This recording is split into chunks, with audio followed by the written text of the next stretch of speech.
Perkenalkan, nama saya Hilda Fadilah, mahasiswi akuntansi STIS Ratmaja semester 4 dengan NIM 031112300012. Video kali ini dibuat untuk memenuhi tugas akhir sebelum ujian tengah semester, yaitu mata kuliah Analisis Laporan Keuangan atau LK dengan dosen pengampu Ibu Trisandi Eka Putri, SE MSI. Kali ini yang akan dibahas yaitu tentang menganalisis laporan keuangan menggunakan 3 metode analisis. Yang pertama yaitu adalah menggunakan analisis perbandingan, yang kedua menggunakan analisis tren, dan yang ketiga adalah analisis common size. Yang pertama yaitu adalah analisis perbandingan. Analisis perbandingan adalah metode analisis yang digunakan dengan membandingkan dua atau lebih data untuk melihat perbedaan, persamaan, perubahan, atau tren dari objek yang dianalisis. Dalam konteks keuangan atau bisnis, analisis ini sering digunakan untuk mengevaluasi kinerja keuangan suatu entitas dari waktu ke waktu atau terhadap entitas lainnya. Nah, tujuan dari analisis perbandingan ini yaitu yang pertama adalah mengidentifikasi perubahan signifikan dari periode ke periode. Lalu yang kedua adalah menilai tren kinerja keuangan atau operasional. Dan yang ketiga yaitu adalah membantu mengambil keputusan manajerial, investasi, atau kredit. Nah, untuk selanjutnya yaitu adalah contoh dari analisis perbandingan. Di sini saya menggunakan data dari PT Akbar yaitu pada periode tahun 2022 dan 2023. Yang pertama yaitu adalah neraca perbandingan. Di sini pada poskas yaitu pada tahun 2022 PT Akbar memiliki kas sebesar 1 miliar 800 sekian. Tetapi pada tahun 2023, PT Akbar itu hanya memiliki kas sebesar 5.234.000 sekian.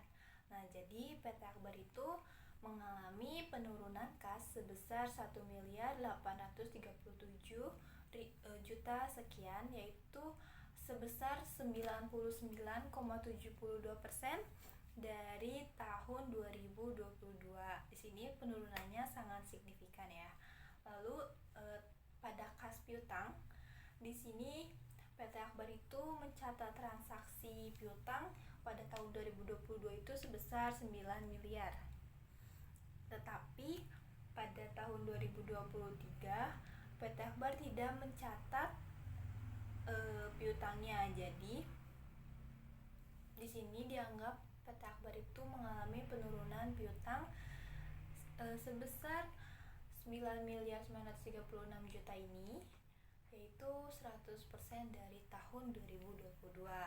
Lalu uang mukanya juga tidak mengalami kenaikan yang dikarenakan pada tahun 2022-nya tidak ada transaksi atau pencatatan tentang uang muka, tetapi pada tahun 2023 ini ada pencatatan tentang uang muka sebesar 20.730.000 rupiah. Jadi PT Akbar juga mengalami kenaikan terhadap uang muka sebesar 100% dari tahun 2022.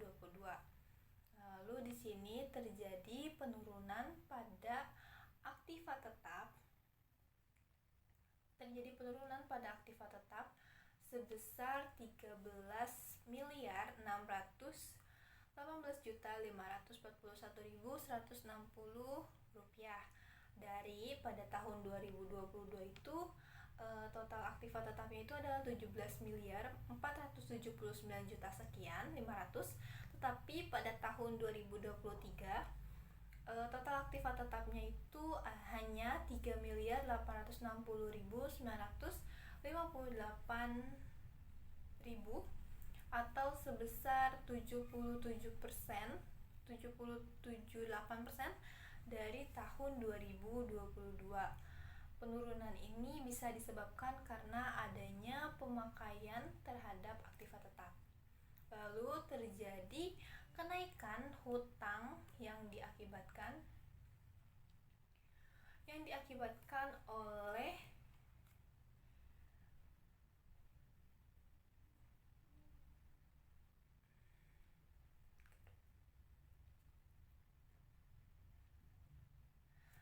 Lalu untuk yang terakhir adalah penurunan hutang pajak sebesar Rp324.418.384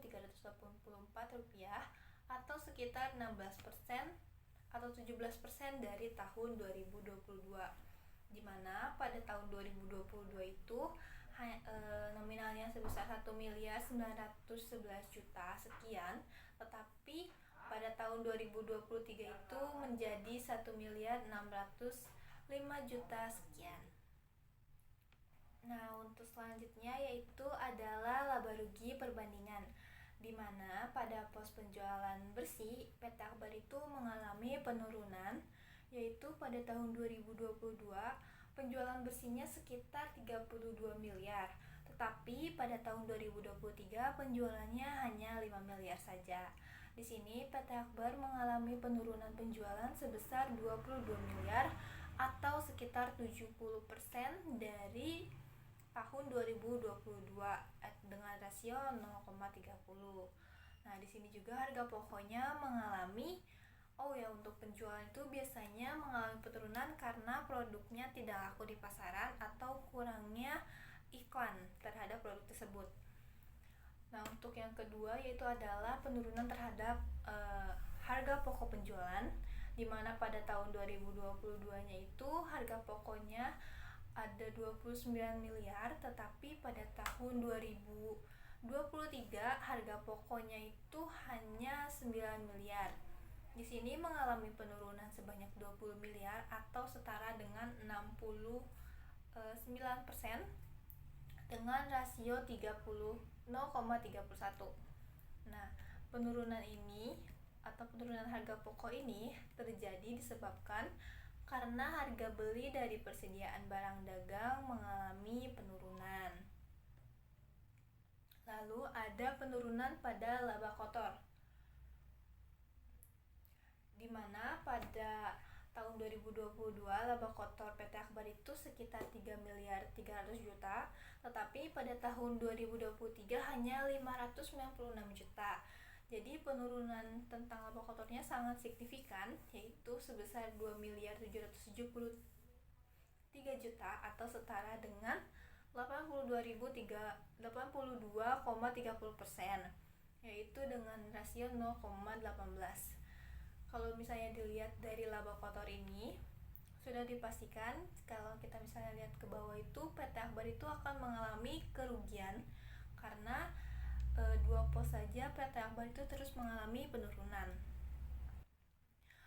Untuk beban di sini juga mengalami kenaikan beban lainnya sebesar 15 miliar. Itu sangat signifikan banget karena pada tahun 2022 itu bebannya hanya 13 juta, tetapi 2023 itu bebannya naik menjadi 15 miliar. Nah, lalu ada penurunan lagi terhadap beban umum dan administrasi, yaitu sebesar awalnya pada tahun 2022 itu 2 miliar, tapi pada tahun 2.300.000.000 sekian, tapi pada tahun 2023 itu hanya 2.100.000.000 sekian, dengan penurunannya 198 juta, yaitu 8,52% dari tahun 2022. Di sini bebannya itu meningkat, tetapi penjualannya itu terus menurun, maka PT Akbar itu mengalami kerugian yang sangat besar, itu sekitar 13 miliar dari tahun dibandingkan dengan tahun 2022, di mana pada tahun 2022 itu mengalami laba sebesar 189 juta, tetapi pada tahun 2023 itu mengalami kerugian sebesar 13 miliar 759 juta. Jadi di sini tuh PT Akbar mengalami kerugian yang tinggi, itu persennya sangat tinggi juga, bisa dilihat di sini dengan rasio 72,45. Yang kedua yaitu adalah analisis tren. Analisis tren adalah analisis yang digunakan untuk melihat pola perubahan suatu data atau pos keuangan selama beberapa periode waktu. Tujuannya adalah untuk mengetahui mengetahui apakah suatu elemen dalam laporan keuangan tersebut mengalami kenaikan, penurunan, atau tetap stabil dari tahun ke tahun.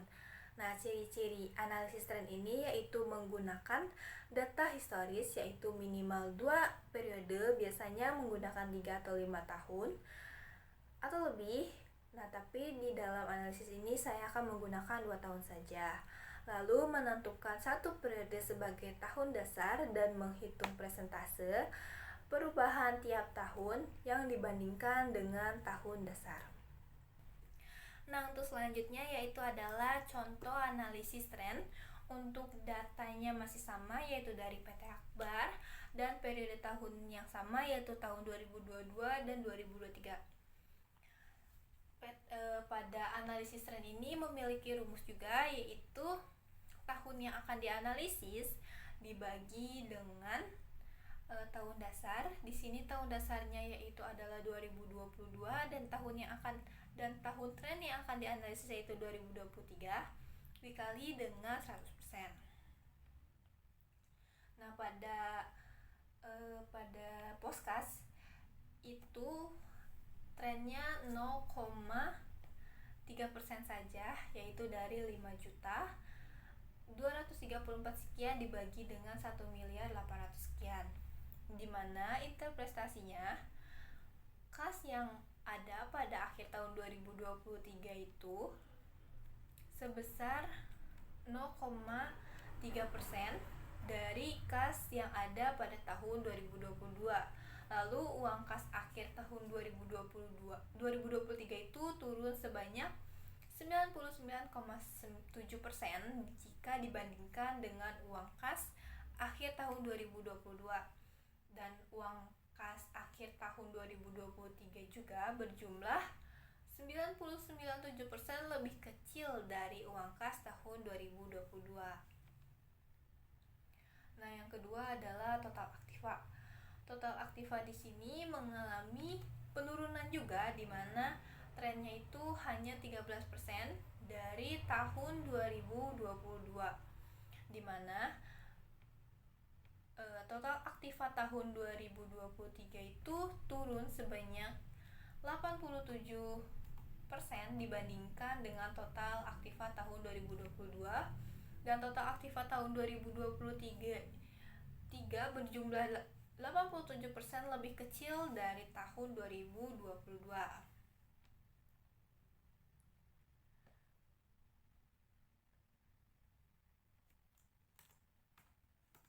Nah, selanjutnya yaitu adalah utang pajak,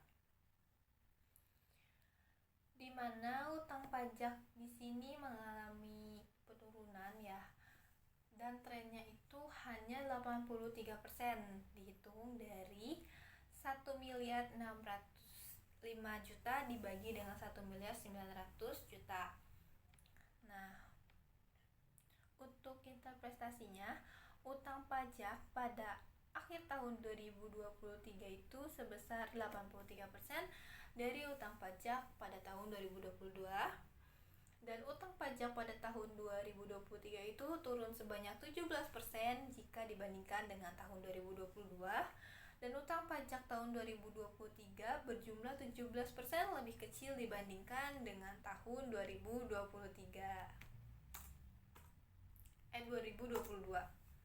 Nah, selanjutnya yang keempat adalah beban yang masih harus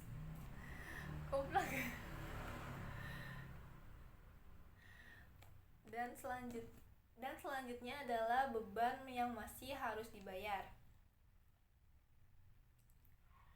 di mana beban yang masih harus dibayarnya itu trennya itu meningkat 20%, yang dimana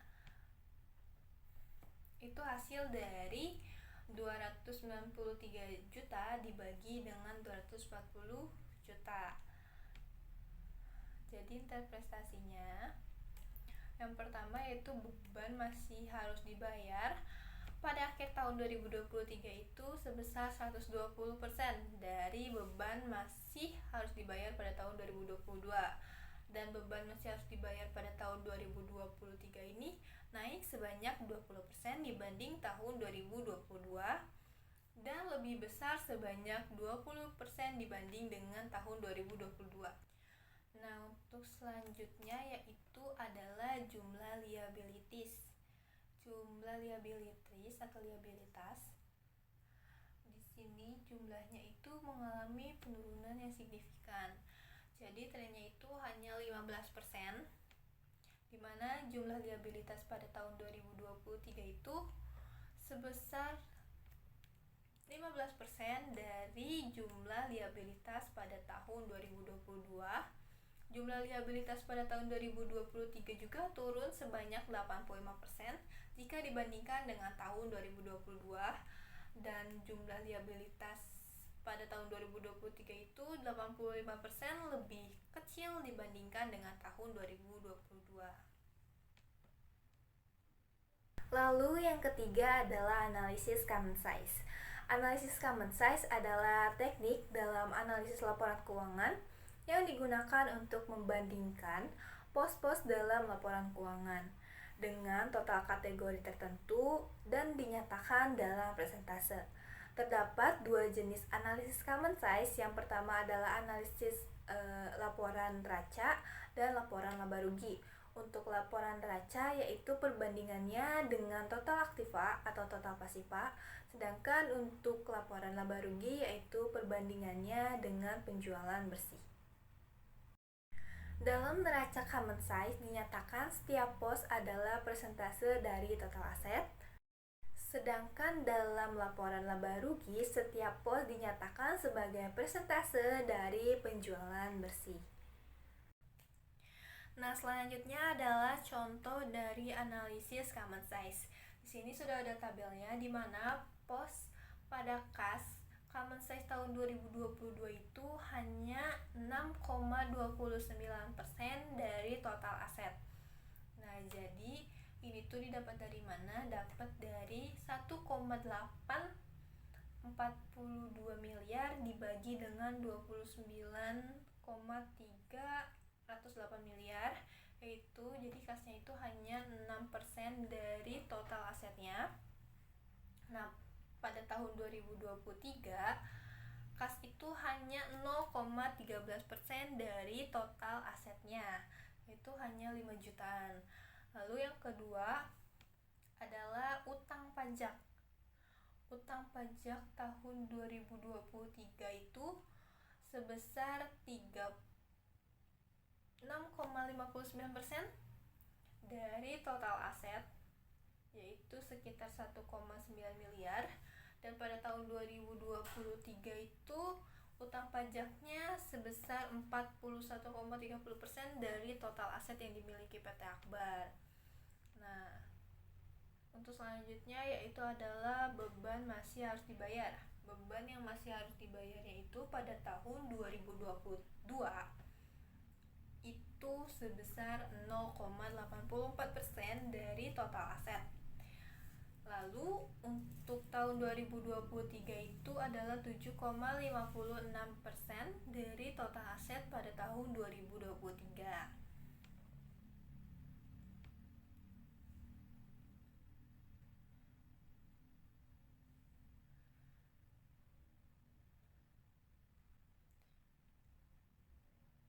Nah, untuk selanjutnya yaitu adalah laba rugi common size.